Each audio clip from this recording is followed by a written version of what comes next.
నమ శివాయ. కూడేరు సంగమేశ్వర స్వామి గోశాల. ఇవన్నీ స్వామివారి ఆవులు అన్నమాట. ఇవి ఇట్లా బయట ఉదయాన్నే బయట తోలేస్తారు. ఆ తర్వాత అన్నీ క్లీన్ అయిన తర్వాత మ్యాత్ వేసేసి లోపలికి ఇడుస్తారు. ఇట్లా షెడ్లోకి ఫీడింగ్ అంతా చేస్తారనమాట మ్యాత్ వేసేసి. ఓం నమ శివాయ. హర హర మహాదేవ.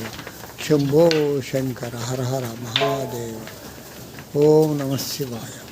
ఓం నమ శివాయ.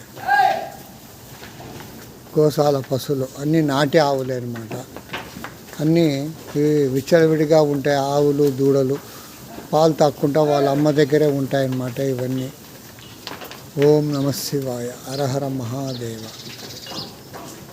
నిత్యము స్వామివారికి పాలు పెరుగు అభిషేకానికి పోతూ ఇట్లా 2.5 సంవత్సరం నుండి మెయింటైన్ చేస్తున్నాను నేను.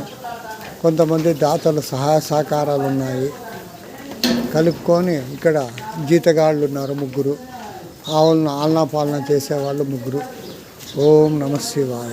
హరహర మహాదేవ. శంభో శంకర. ఈ విధంగా పశువులు నాత వేసి లోపలికి షెడ్లోకి తోలుతారనమాట. నాత తినుకుంటూ షెడ్లో ఉంటాయి.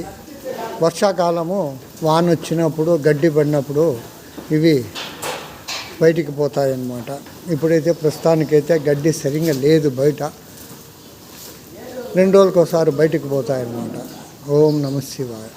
ఈ కూడేరు సంగమేశ్వర స్వామి గోశాల అన్నమాట. ఆవులు. హరహర మహాదేవ. ఓం నమ శివాయ.